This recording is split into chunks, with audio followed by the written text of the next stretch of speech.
السلام عليكم ورحمة الله وبركاته. الحمد لله الذي أرسل رسوله بالهدى ودين الحق ليظهره على الدين كله وكفى بالله شهيدا. أشهد أن لا إله إلا الله وحده لا شريك له وأشهد أن محمدا عبده ورسوله. اللهم صل على محمد وعلى آله وصحابته ومن سار على نهجه واهتدى بهديه واستنى بسنته إلى يوم القيامة. أما بعد، معاشر المسلمين jamaah salat subuh rahimani wa rahimakumullah.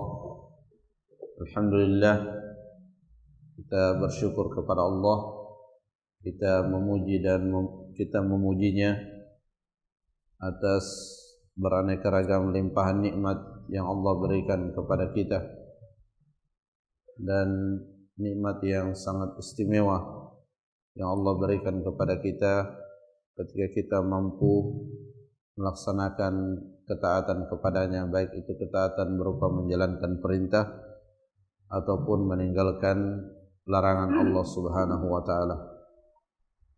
Salawat dan salam semoga tercurahkan kepada junjungan Nabiullah Muhammad sallallahu alaihi wasallam, pada keluarganya, sahabat-sahabatnya, dan orang-orang yang senantiasa mengikuti jejak beliau hingga akhir zaman. Jamaah salat subuh rahimani wa rahimakumullah. Alhamdulillah, pada kesempatan ini kita kembali akan melanjutkan kajian kita dalam kitab Taisirul Karim Ar-Rahman fi Tafsir Kalamil Mannan, dan alhamdulillah kita telah memasuki surah Al-Ghashiyah. Pada pelajaran kita yang terakhir telah dijelaskan beberapa ayat di awal suratul Ghashiyah, di mana pada surah ini diawali dengan penjelasan atau berita dan informasi tentang hari kiamat dan keadaan orang-orang kafir pada hari kiamat, dan juga diberitakan tentang keadaan orang-orang yang beriman, di mana disebutkan bahwa pada hari kiamat nantinya orang-orang kafir tertunduk dengan penuh kehinaan dan mereka memasuki neraka yang sangat panas, dan di dalamnya mereka tidak mendapatkan makanan dan minuman yang menghilangkan dahaga atau mengenyangkan dan menghilangkan rasa lapar.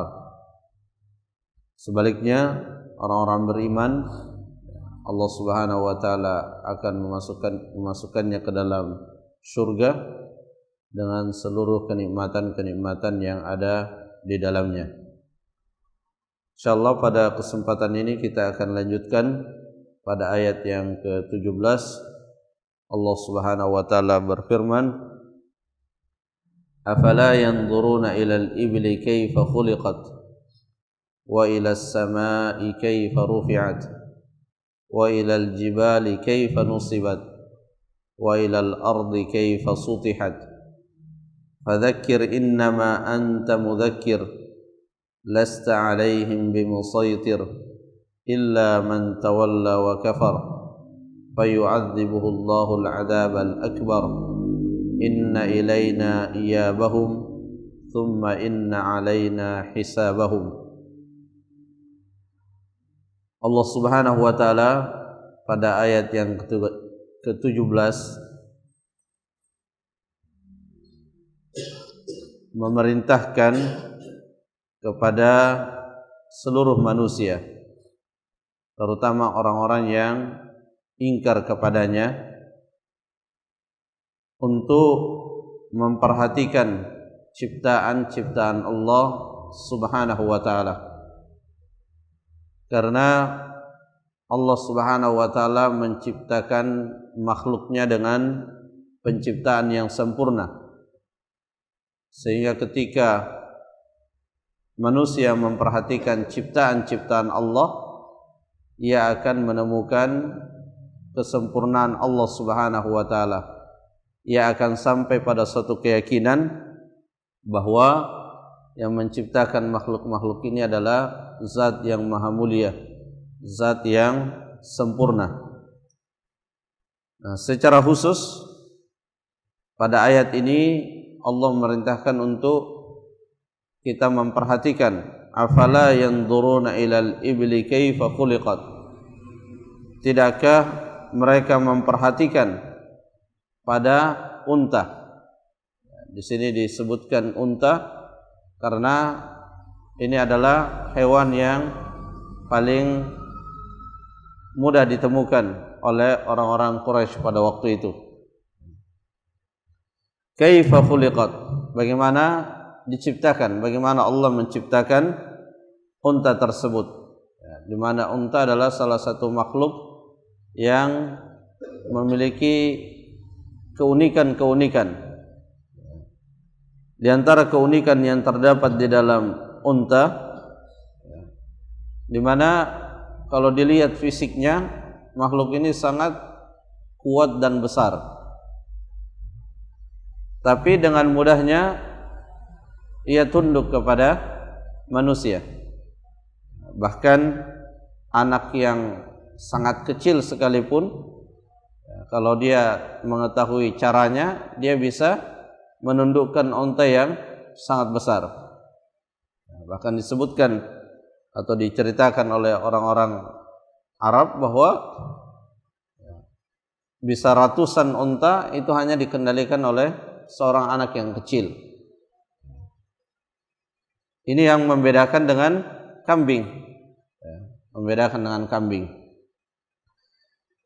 Oleh karena itu, ya disebutkan bahwa terkadang orang yang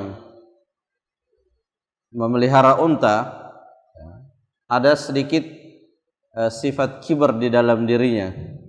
Ya, terkadang ada sifat sombong di dalam dirinya, karena satu orang bisa mengendalikan ratusan ekor unta, sehingga tidak ada nabi yang diutus oleh Allah Subhanahu wa taala kemudian memelihara unta. Poin kita tidak di situ, poin kita bahwa ini adalah makhluk yang sangat unik dan sangat besar manfaatnya, terutama bagi orang-orang yang memang dikaruniai oleh Allah Subhanahu wa taala dengan makhluk ini.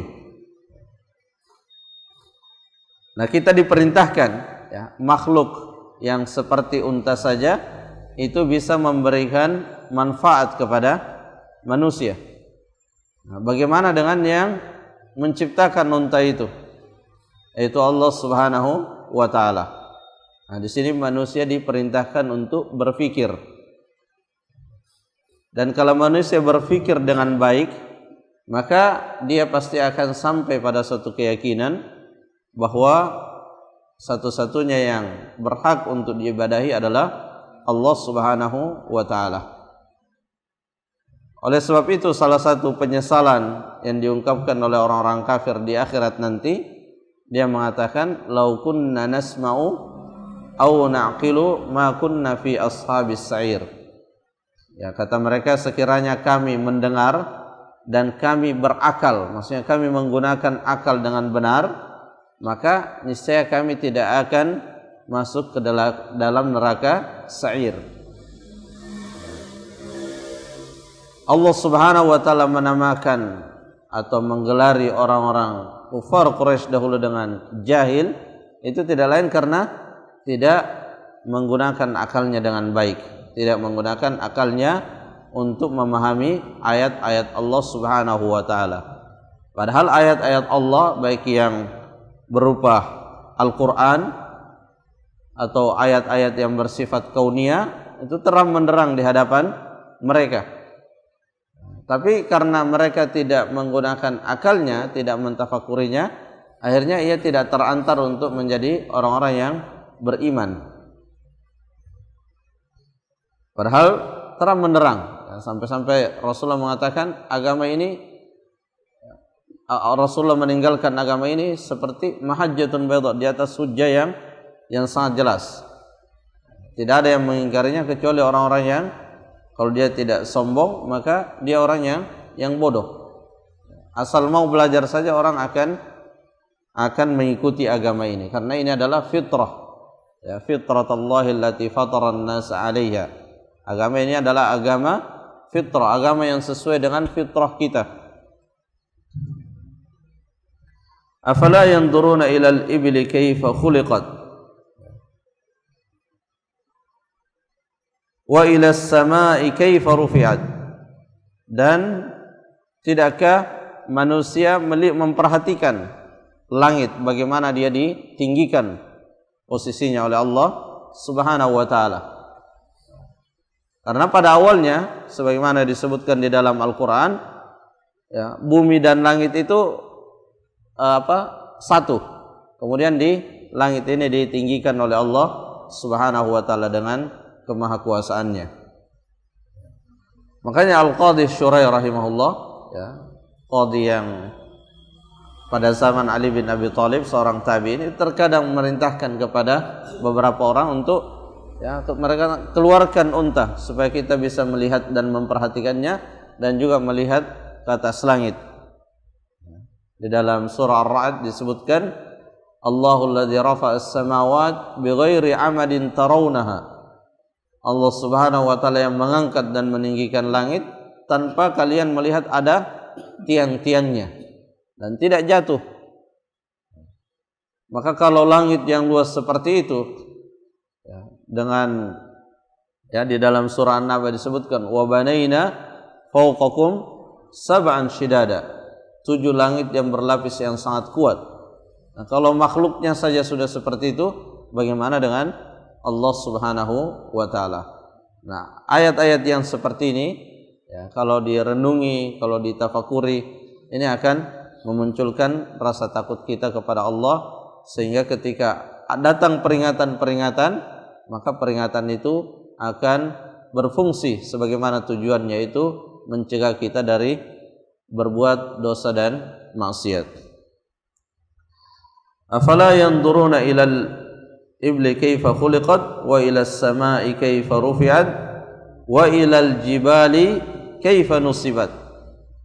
Dan kepada gunung, bagaimana dia terpasang dengan begitu kuatnya,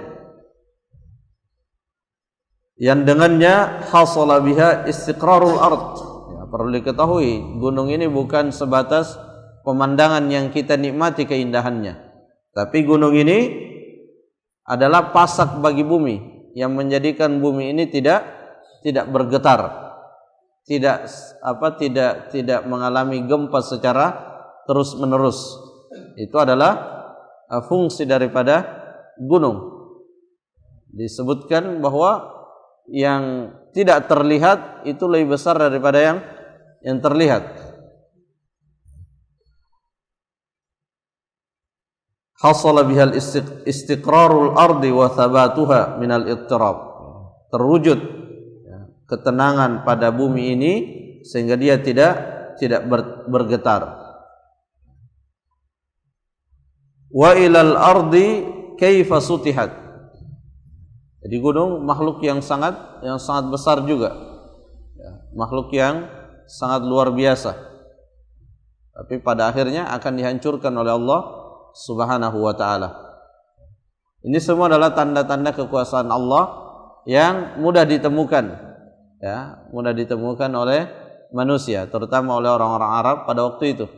Ya, unta dengan mudah dia lihat, kemudian gunung-gunung, langit, ya, semua kita bisa memperhatikannya. Wa ilal ardi kaifa sutihat. Dan kita juga diperintahkan untuk memperhatikan bagaimana bumi ini dihamparkan. Ya, kalau kita melihat, ya, ke kanan, ke depan, ke belakang, ke kiri kita, maka bumi ini terhampar dengan sangat luasnya. Wa suhilat ghayat at-tashil. Dan Allah Subhanahu wa taala telah memudahkan untuk manusia di dalam memanfaatkan bumi ini. Liyastakirral khalaiq ala dhahriha, supaya manusia bisa tinggal di atas permukaannya. Kalau Allah tidak menghendaki, maka kita tidak bisa tinggal di permukaan bumi ini. Dari sekian banyak ya planet yang ada, hanya bumi yang bisa kita tinggali. Allah Subhanahu wa taala telah menyiapkan memang bumi ini untuk kita bisa tinggali. Dan yang tinggal di bumi ini bukan hanya yang hidup, yang mati juga. Ya, ahyaan wa amwata. Orang yang hidup tinggal di permukaannya, orang yang mati di dalamnya. Ya, dikuburkan maksudnya. Ya. Kita bisa bayangkan ya, manusia tiap hari mengeluarkan kotoran. Ini kalau tidak, bumi tidak bisa menampung kotoran, kita tidak bisa membayangkan bagaimana kehidupan kita. Wa yatamakkanuna min harthiha wa gharsiha, dan manusia memungkinkan untuk mengolah tanah, ya baik itu menanaminya dengan pepohonan ataupun mencangkulnya untuk ditanami tanaman jangka pendek. Tidak semua permukaan bumi bisa diperlakukan seperti itu, tapi ada bagian-bagian tertentu yang Allah mudahkan untuk bisa ditanami. Wal bunyani fiha, dan membangun di atasnya bangunan-bangunan. Allah telah mendesain ya di bumi ini adalah rumah besar yang sangat elit bagi manusia. Semua fasilitas ada di dalamnya. Oksigennya, tanahnya bisa dibangun bangunan di atasnya sebagai tempat tinggal. Ada juga bagian tanahnya yang bisa digunakan bercocok tanam untuk menjadi bahan makanan. Semua yang dibutuhkan oleh manusia untuk melangsungkan kehidupannya itu sudah tersedia di dunia, di bumi ini. Lautnya, sungainya, semua adalah sumber kehidupan bagi manusia. Dan Allah telah menundukkan semuanya untuk keperluan manusia, karena manusia telah menerima amanah dari Allah untuk menjalankan perintahnya dan menjauhi larangannya, sebagaimana disebutkan di dalam akhir-akhir surah Al-Ahzab, inna aradna al-amana 'alas samawati wal ard. Allah menawarkan amanah ini, yaitu menjalankan perintah dan menjauhi larangan kepada langit, kepada bumi, dan kepada gunung-gunung. Tapi pada akhirnya yang memikul amanah ini adalah manusia. Sehingga Allah Subhanahu wa taala memberikan kelebihan kepada manusia dengan ditundukkannya makhluk-makhluk di sekitarnya dalam rangka untuk memudahkan manusia di dalam menjalankan apa yang Allah amanahkan kepada mereka. Tapi manusia juga diingatkan oleh Allah. Ya, meskipun manusia sanggup ya menundukkan makhluk-makhluk ini, ya, tidak berarti bahwa manusia tidak memiliki kelemahan. Manusia juga memiliki kelemahan yang sangat besar, di mana makhluk-makhluk ini juga bisa menjadi sumber musibah bagi manusia. Makhluk-makhluk yang ada di sekitar kita, tanah yang kita tempati bercocok tanam, itu bisa jadi sumber musibah. Ya, kalau Allah menghendaki, dia bisa longsor dan menjadi musibah. Air yang bisa kita olah dengan berbagai macam tujuan, itu bisa menjadi sumber banjir kalau Allah menghendaki. Nah, makanya di dalam surah Al-Falaq Allah merintahkan, qul a'udzu birabbil falaq min syarri ma khalaq. Allah merintahkan supaya kita meminta perlindungan kepada Allah dari apa? Dari keburukan apa yang Allah ciptakan. Jadi apa yang Allah ciptakan selain mendatangkan manfaat, tapi jika Allah menghendaki juga bisa menjadi sumber keburukan bagi manusia. Sehingga manusia tidak bisa lepas dari pertolongan Allah Subhanahu wa taala, meskipun Allah telah memberikannya beraneka ragam kemampuan dan kelebihan. Wa ilal ardi kaifa sutihat. Dan bumi ini juga memungkinkan bagi manusia untuk melakukan perjalanan. Jadi bisa buat jalan untuk berpindah dari satu tempat ke tempat yang lain. Ya, lautnya bisa dijalani oleh kapal, kemudian tanahnya bisa dijalani oleh kendaraan darat, udaranya juga demikian. Ini semua adalah tanda-tanda kekuasaan Allah Subhanahu wa taala.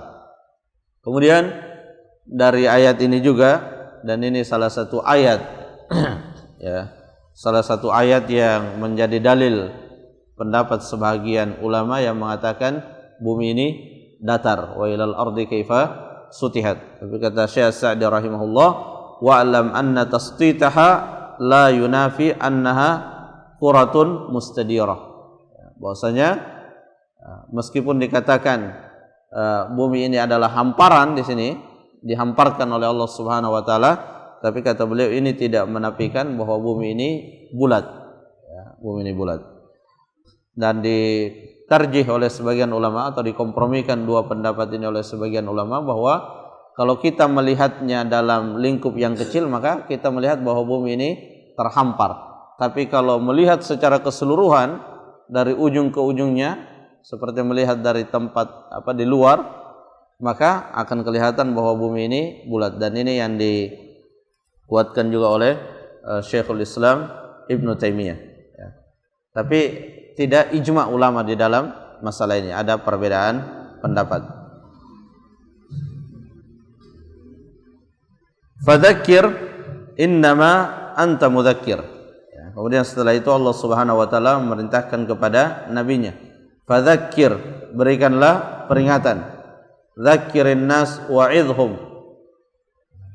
Berilah peringatan kepada manusia, nasihatilah manusia. Dan inilah tugas utama nabi. Inilah jalannya para nabi, memberi peringatan. Sebutkan dalam surah Yusuf, qul hadhihi sabili. Ini adalah jalanku. Apa jalannya Rasulullah? Ad'u ilallah. Saya mengajak kepada Allah. Dia mengajak kepada Allah. Ana wa manittabani. Ini jalanku dan juga jalan orang-orang yang mengikutiku. Sehingga siapa saja yang ingin menjadi pengikut Nabi maka ambil bagian di dalam urusan mengajak manusia ke jalan Allah. Dan objeknya tidak mesti seperti ini. Ya, orang-orang yang ada di rumah kita, keluarga kita, ya, teman-teman kita, itu bisa menjadi objek yang kita ajak ke jalan Allah Subhanahu wa taala sesuai dengan ilmu yang kita miliki. Ya, karena di lanjutan ayatnya disebutkan ala basirah. Di dalam mengajak itu harus diajak di atas ilmu. Ya, benar-benar kita harus yakin bahwa ajakan kita ini mengajak orang ke jalan Allah. Kalau belum yakin ini jalan Allah atau bukan, jangan kita terburu-buru untuk mengajaknya. Jangan sampai kita mengajak justru bukan ke jalan Allah. Jadi ketika kita mengajak seseorang, kita pastikan terlebih dahulu bahwa kita mengajaknya ke jalan Allah. Nah, untuk mengetahui jalan Allah ya rujukannya Quran dan hadis Nabi yang sahih. Fadzakir innama anta mudzakir. Berilah peringatan, anzirhum wa basyirhum. Peringatilah mereka dengan ancaman-ancaman dan berilah mereka kabar gembira. Jadi Nabi SAW di dalam menyampaikan dakwahnya itu ada dua metode yang beliau tempuh. Dan ini disampaikan secara berimbang, inzar dan bisyarah. Peringatan berupa neraka, siksaan supaya orang takut. Demikian pula dengan kabar gembira supaya orang termotivasi. Ya, karena dengan dua hal inilah manusia yang mendengar peringatan itu akan muncul rasa takutnya, dan dengan kabar gembira akan muncul rasa berharapnya sehingga tidak putus asa. Karena ketika yang dominan rasa takut, maka itu bisa mengantarkan kepada putus asa. Saya pernah bertemu dengan seseorang, dia termasuk yang terkena ini, ya, rasa takutnya sangat tinggi sampai kadang dia seperti orang gila. Dan sempat ketemu di bulan Ramadan kemarin, ketika dia datang penyakitnya ini, ya, rasa takut yang sangat tinggi, justru dia tidak berpuasa, tidak sholat, tidak ini, karena dia merasa sudah tidak mampu lagi untuk menjauhi neraka, karena saking tingginya rasa takutnya. Bahkan sempat dia bilang, ya saya mimpi masuk neraka katanya. Ini karena rasa takutnya yang terlampau tinggi. Ya, jadi ada rasa takut, ada rasa berharap yang harus selalu mengiringi perjalanan ibadah kita kepada Allah Subhanahu wa taala. Jadi ini tugas Nabi dan tugas kita semua. Fadzakir innama anta mudzakir. Sesungguhnya engkau hanya memberi peringatan. Maksudnya yang merubah. Jadi ketika kita memberi peringatan, tentunya kita berharap orang yang kita ingatkan mengikuti apa yang diperingatkan kepadanya. Diajak sholat, dia sholat. Disuruh berzakat, dia berzakat. Itu harapan kita. Tapi Allah ingatkan kita. Kita hanya memberi peringatan. Yang membuat manusia berubah itu adalah Allah Subhanahu wa taala. Yang memberikan taufik adalah Allah Subhanahu wa taala. Dan ini akan menghilangkan beban kita. Kita tidak akan putus asa di dalam memberikan peringatan disebabkan orang yang kita nasihati tidak berubah. Tugas kita hanya memberi peringatan. Dan suksesnya seseorang di dalam berdakwah itu ketika dia menyampaikan peringatan, bukan ketika banyak orang yang menyambut peringatannya atau sedikit yang menyambut peringatannya.